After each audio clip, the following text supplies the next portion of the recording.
Bismillahirrahmanirrahim. Alhamdulillah Rabbil Alamin. Wassalatu wassalamu ala sayyidil mursalin wa ala alihi wa sahbihi ajma'in radhiyallahu anhum.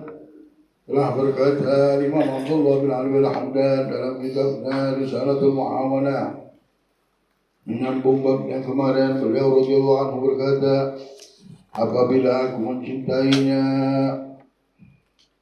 maka aku lihat ya,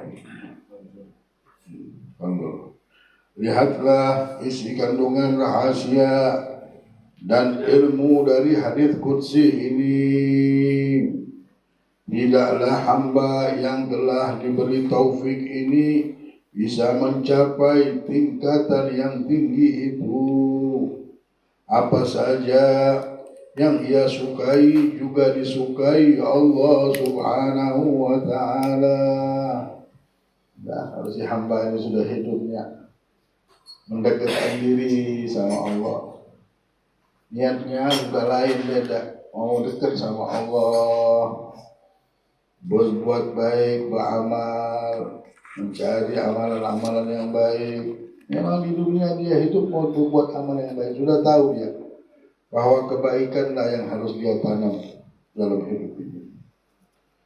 Nah, itulah tadi sudah kita dengarkan hadisnya kemarin, bagaimana Allah menjadi cinta sama si hamba tersebut. Apa saja yang ia sukai juga disukai Allah. Akhirnya yang disenang dia disenang. Kemarin dia mencari ridho Allah, akhirnya Allah menjadikan semua yang dia senangi diridhoi Allah. Fannahum qaum yarda rabbuna min ridhahum, kata Habib Ali Habsyi. Mereka adalah kaum yang mana dengan ridhonya mereka Allah menjadi ridho. Gara-gara mereka hidup mencari ridho Allah, akhirnya Allah ridho dengan apa yang mereka senang. Dan apa saja yang ia benci juga dibenci Allah Subhanahu wa ta'ala, kecuali dengan menjalankan apa yang diwajibkan atasnya dan memperbanyak amalan sunnah hanya untuk mendekatkan diri di sisinya. Maka dari itu berlomba-lombalah, kata Habib Abdullah, berlomba-lombalah jika memang engkau memiliki semangat untuk mencapai tingkatan orang-orang yang sempurna dan berharap untuk mencapai derajat orang-orang yang besar. Sesungguhnya jalan sudah terang. Jalan ini sudah terang di hadapanmu, jalan tersebut, dan cahayanya sudah nampak di hadapanmu. Sudah di hadapan kita jalan menuju surga. Sudah di hadapan kita jalan kebahagiaan. Sudah di hadapan kita jalan orang-orang yang sempurna, orang-orang yang dimuliakan oleh Allah. Kalau memang kau sekarang membawa semangat dalam hidup, memang bersemangat dan memang mau mencapai kedudukan tinggi, kita pengen punya kedudukan tinggi, darajat yang tinggi, mulia, mulailah sekarang. Karena sudah ada di hadapan kita. Sebenarnya Allah lah yang melamar dirimu. Sebenarnya apa yang kau dengar dan saya dengar ini adalah rencana dari Allah. Allah mau melamar kita walaupun kita ini hina dan hina. Kita dan tidak punya apa-apa, tapi di hari ini Allah sudah rencanakan untuk mendengarkan suara seolah-olah dia menginginkan kita dan melamar kita. Jalan sudah ada di hadapan kita. Tinggal mau milih apa lagi? Apa lagi yang kita pilih dalam hidup ini? Apalagi yang kita pilih dalam hidup ini? Apalagi yang mau kita pikirkan? Kalau bukan mencari ridhonya Allah, kalau bukan mencari cintanya Allah, kemana akal kita? Kemana pikiran kita kalau bukan mencari ridhonya Allah dan cintanya Allah dan Rasulnya? Ya hadirin, Sesungguhnya jalan ini sudah terang di hadapan kita. Cahayanya sudah nampak benar di hadapanmu, kata Habib Abdullah Haddad. Ketahuilah bahwa Allah Subhanahu wa ta'ala dengan karunia-Nya dan rahmat-Nya telah menjadikan amalan sunnah sebagai perekat dan pelengkap kekurangan yang ada pada amalan wajib. Akan tetapi kekurangan ini tidak dapat ditambal kecuali dengan amalan sunnah yang sejenis, seperti sholat dengan sholat, puasa dengan puasa. Tapi mau menyempurnakan sholat kita dengan memperbanyak sholat, insya Allah saling menutupi mereka. Begitu juga puasa. Ibadah fardu adalah dasar utama. Amal yang paling disenangi oleh Allah ini ibadah fardu, paling besar pahalanya. Mau sholat sunat berapa ratus rakaat sama fardu satu kali itu lebih besar pahala fardu. Orang banyak sibuk sama sunnah, yang fardu hilang. Sibuk sama yang sunnah, yang wajib hilang. Sibuk sholat malam, berzikir, berwirid, sholat subuhnya hilang. Innalillah. Tidak ada gunanya. Tidak boleh beribadah bagi nafsu. Sedangkan amalan sunnah mengikutinya. Orang yang mengerjakan ibadah fardu dan menjauhi perbuatan haram, akan tetapi ia tidak melakukan amalan sunnah, masih lebih baik keadaannya daripada orang yang banyak melakukan amalan sunnah tetapi ibadah fardunya tidak beres. Oleh karena itu, janganlah engkau berpaling dari ibadah fardu karena sibuk menjalankan amalan sunnah. Ketahuilah bahwa engkau akan terkena dosa sebab meninggalkan fardu, dan Allah Subhanahu wa ta'ala tidak akan mengabulkan ibadah sunnahmu. Sehingga jikalau diumpamakan seperti orang yang sibuk menuntut ilmu yang tidak wajib baginya. Buat apa kita menuntut ilmu yang tidak wajib bagi kita? Ilmu astronot, ilmu ini, kenapa? Iya, kita harus tahu ilmu, harus tahu, tapi belum wajib. Tidak wajib bagi kita. Yang wajib banyak ini. Nah, kerjakan dulu yang wajib. Ngapain ngurus yang tidak wajib?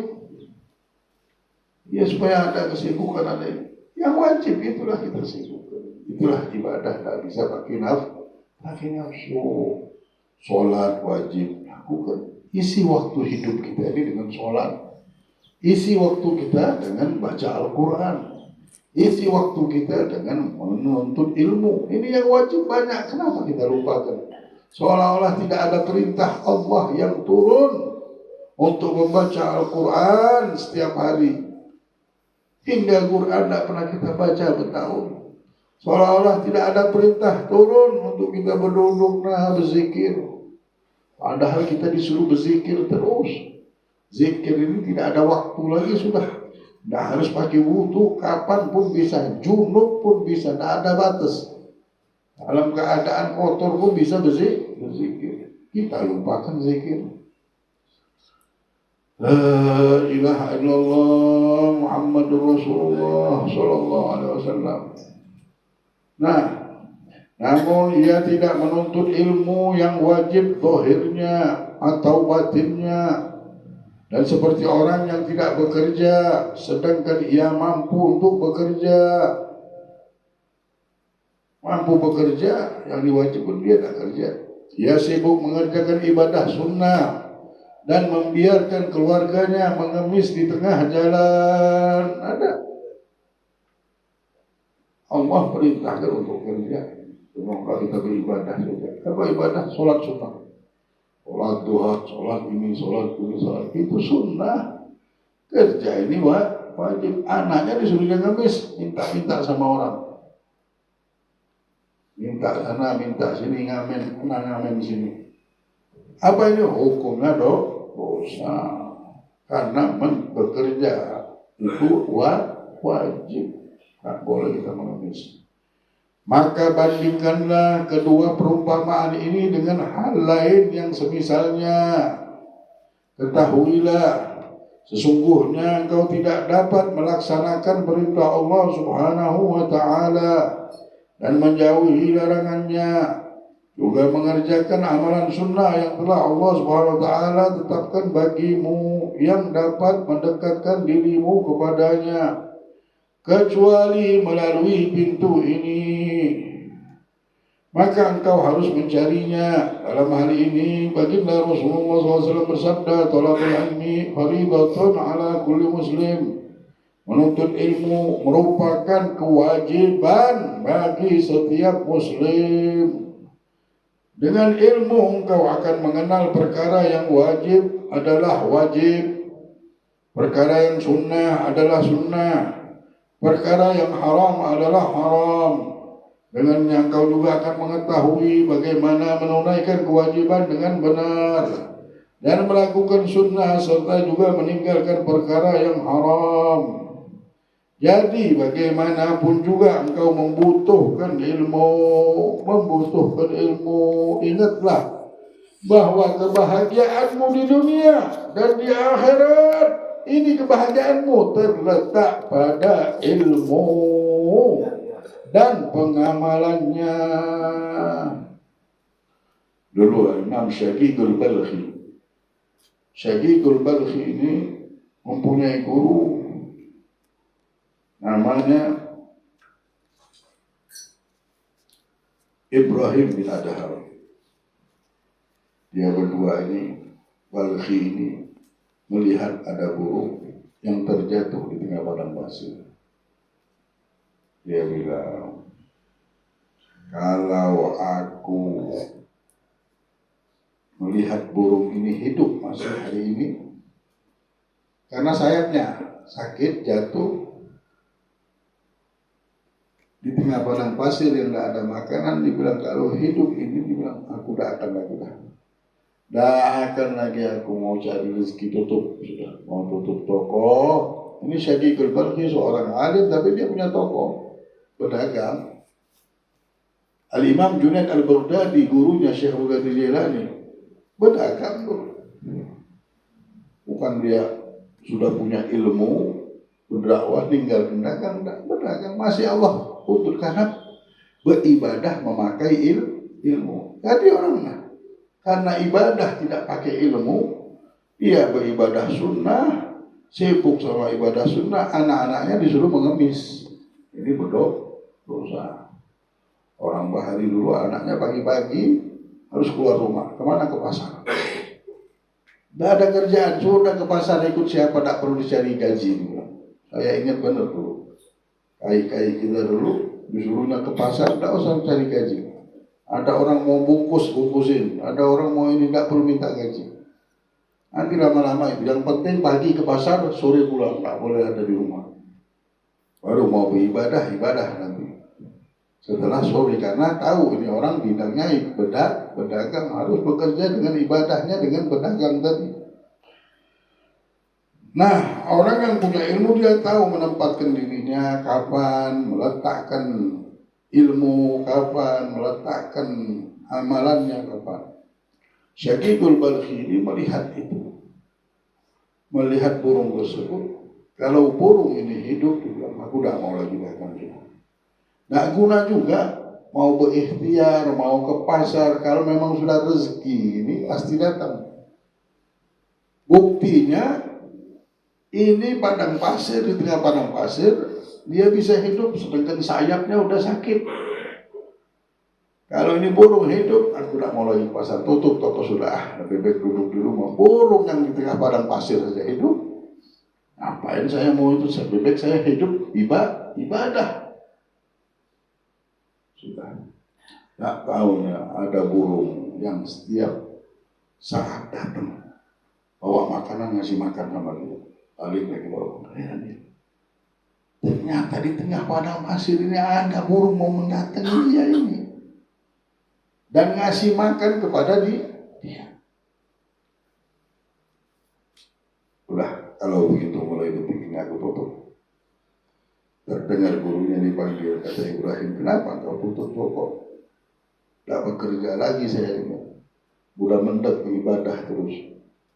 Dia bilang, aku begini wahai Syekh, menemukan seekor burung yang sakit di tengah padang pasir, masih hidup.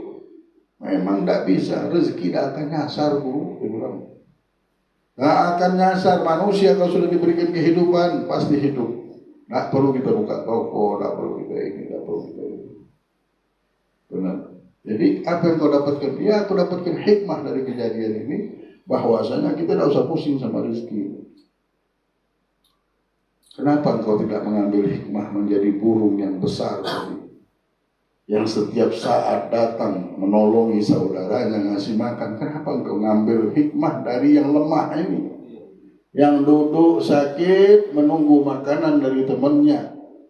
Kenapa engkau ambil itu? Aku tidak pengen kau di situ. Aku pengen, wahai muridku, engkau mempunyai kedudukan yang tinggi, bermanfaat, membawa makanan untuk saudara-saudaramu.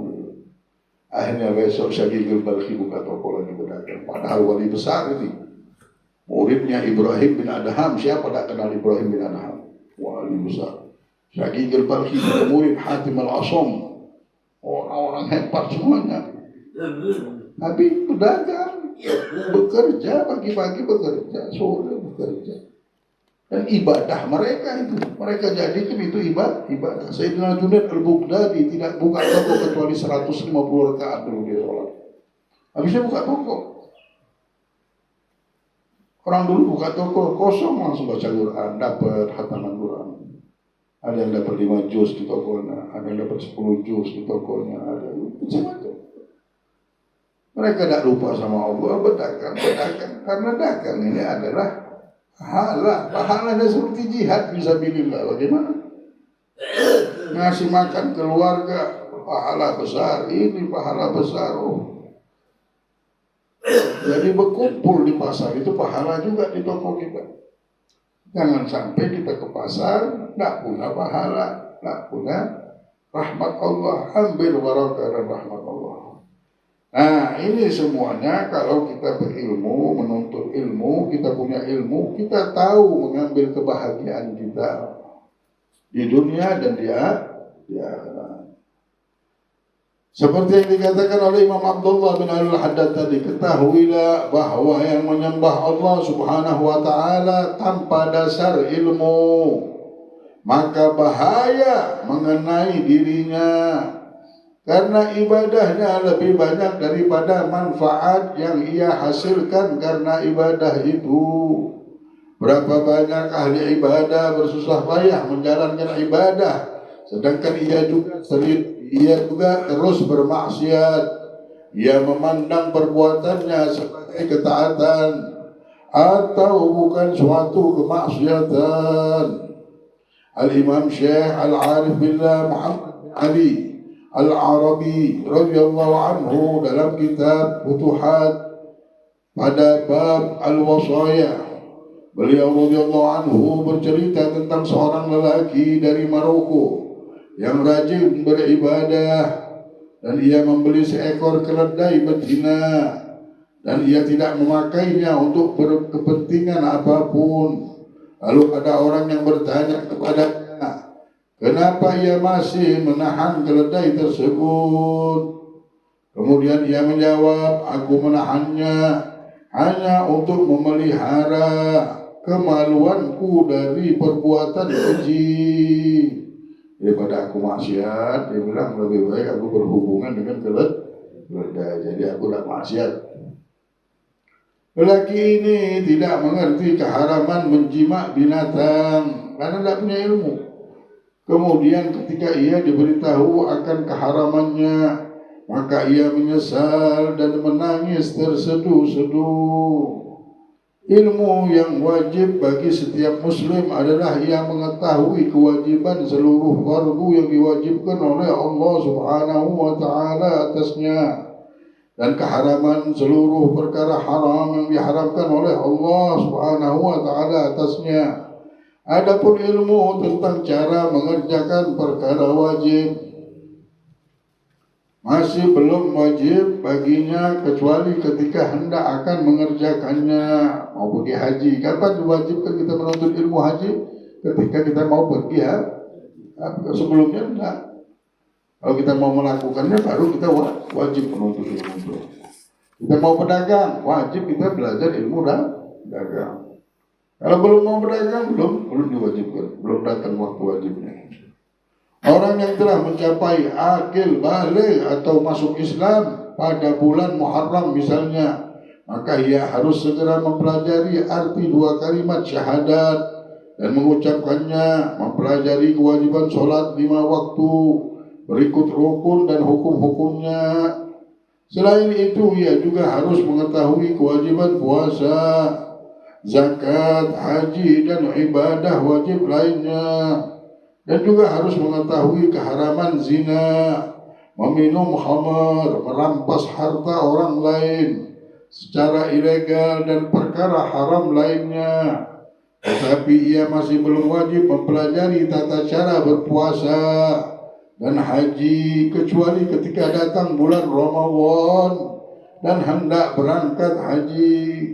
Begitu juga belum berkewajiban mempelajari tata cara zakat kecuali saat ia memiliki harta yang harus dizakati dan sudah tiba waktu mengeluarkannya. Perkara yang haram dan wajib telah dikenal di kalangan umat Islam, bahkan tidak terhakikan lagi. Dan yang terpenting adalah pengetahuan tentang hukum-hukum. Memang benar hal itu tidak akan terwujud kecuali ia mempelajari hal itu semua dari seorang alim yang takut kepada Allah dan berjalan di jalan yang lurus.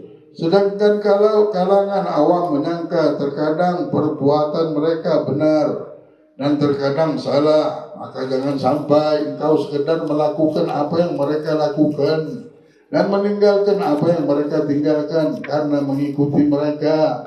Jika yang benar hanyalah mengikuti para ulama yang mengamalkan ilmunya. Namun saat ini hampir jarang dijumpai seorang ulama mengamalkan ilmunya.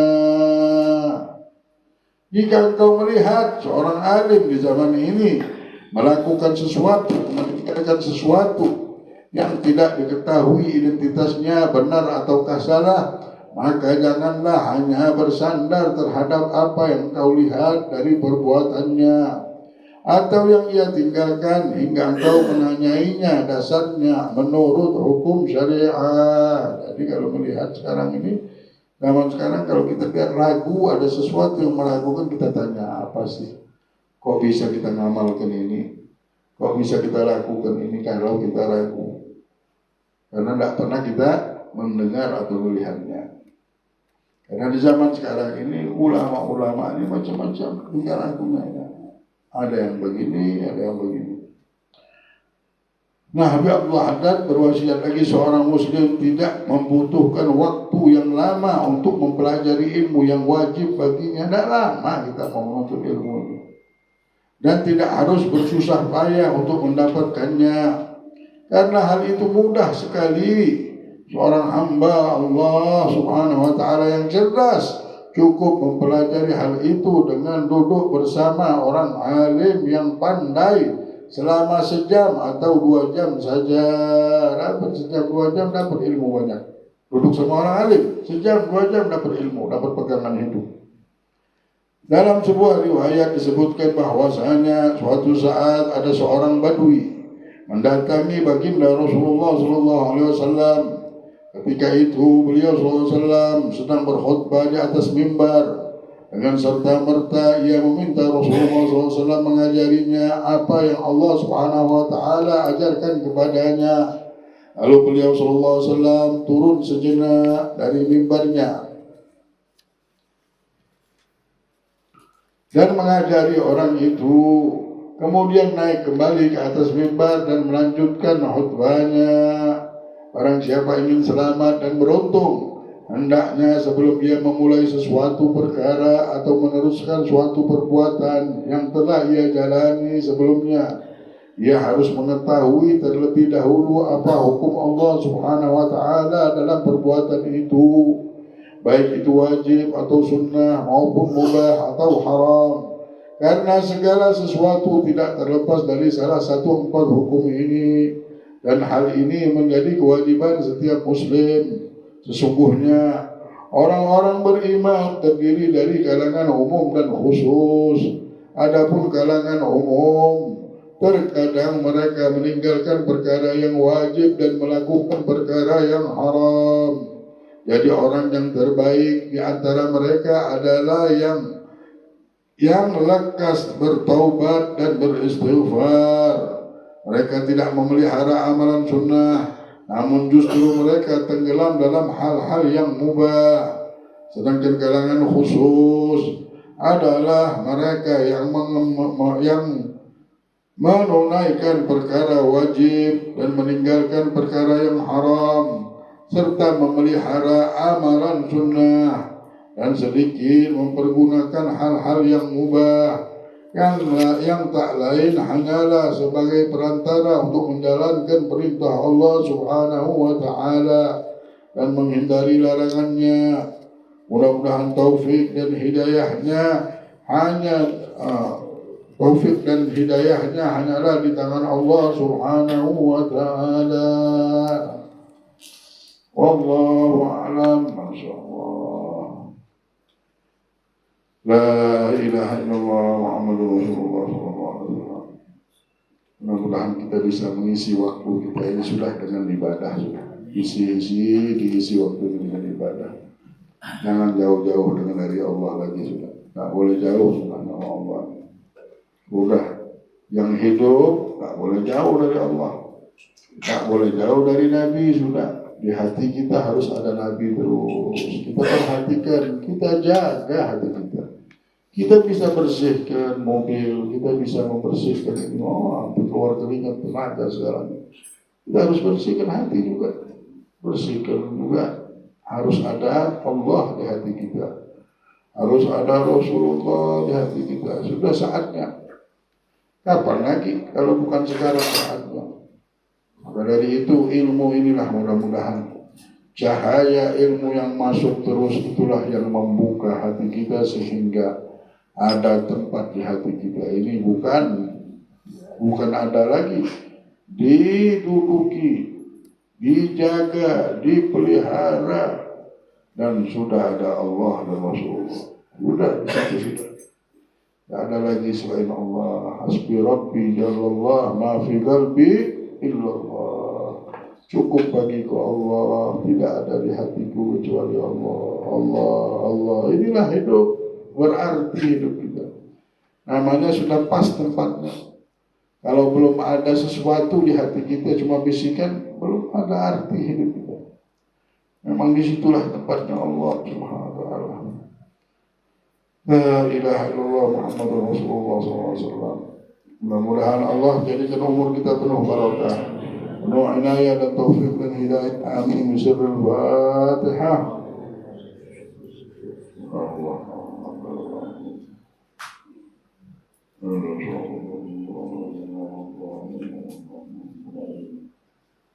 Ya Rabbal Alamin.